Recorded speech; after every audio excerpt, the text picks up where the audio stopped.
Hey guys, it's a Flying Emu here, and in today's video I just want to talk about the new A340 that was released by LVFR to the Microsoft Flight Simulator. So as you guys might have know that the new A340 has been released a couple of days ago into the Microsoft Flight Simulator by LVFR, and in today's video I just want to talk about the pros and cons about the aircraft. And yeah, let's move on. Please guys note that everything I say in this video is based on what I see and what I hear from other people.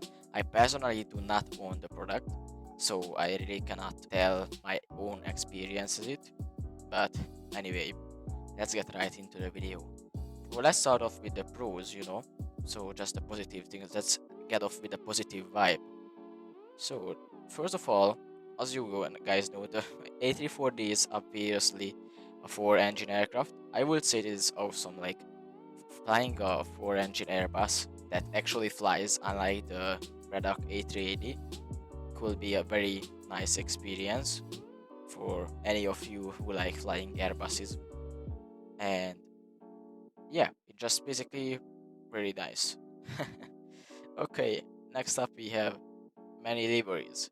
So, as you guys know, Latin VFR just releases a bunch of liveries. Every time they just make an aircraft, they give around 25 to 30 liveries. This is really good because you don't have to buy them separately or download them from a website. So this is a really good thing about it. Next up, let's talk about the engine sounds of the aircraft. So like the sounds. I would say they're quite decent. I've seen some videos, I watched some videos, of course, and the sound of it seems pretty decent, to be honest. So I would say I just give the point to the sounds of the aircraft. So let's get right into the cons, the not really good ones. And the problem is that there are more cons than pros about this aircraft. So let's get right into them. So cons. Let's just start about the poor 3D modeling. So the way the aircraft was made is quite ridiculous to me. There are huge gaps and massive spaces between objects and doors where it isn't supposed to. So I will cut some pictures into the video for you guys so you can see. And this made me thinking, guys, Latin VFR has been working on Airbuses for years now, and they still leave many, many, many, like flaws in the modeling of it. I just don't understand why they do this. So yeah, but it's like pretty disappointing. Also, let's get to the out. If we get to the outside to the aircraft, we can see that on the landing light, it's just basically this plastic circle on the light. So let's talk about this.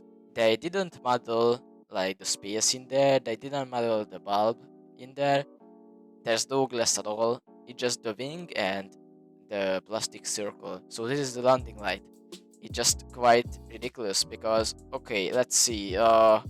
If there's any flaws inside the passenger cabin, okay, it's only the passenger cabin. You mostly not going to see that anyway because people usually spend time in the cockpit and not in the passenger cabin.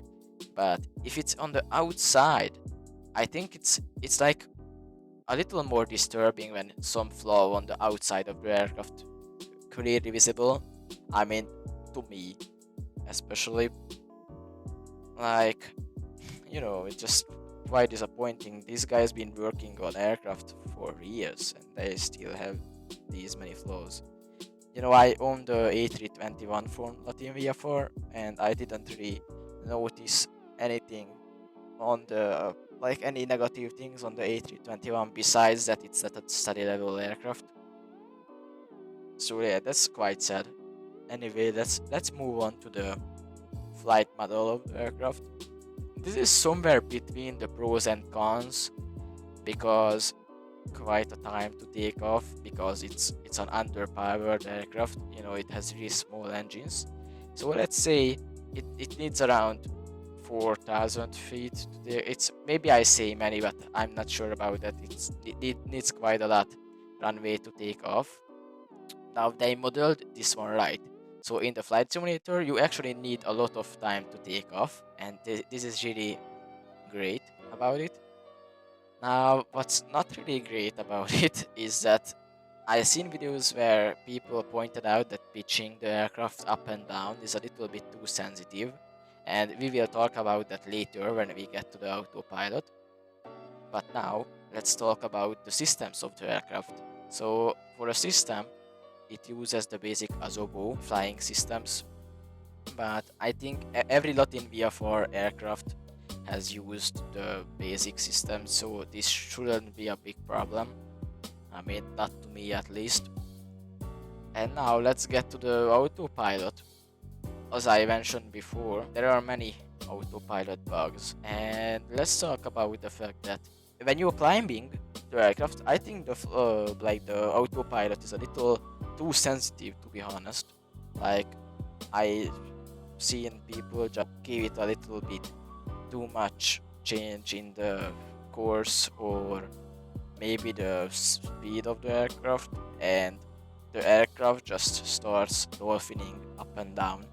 For any of guys who you don't know, by dolphining I mean when an aircraft is climbing and it starts pitching up and down, and you get into a movement that basically just goes up and down and up and down. It's really frustrating, really.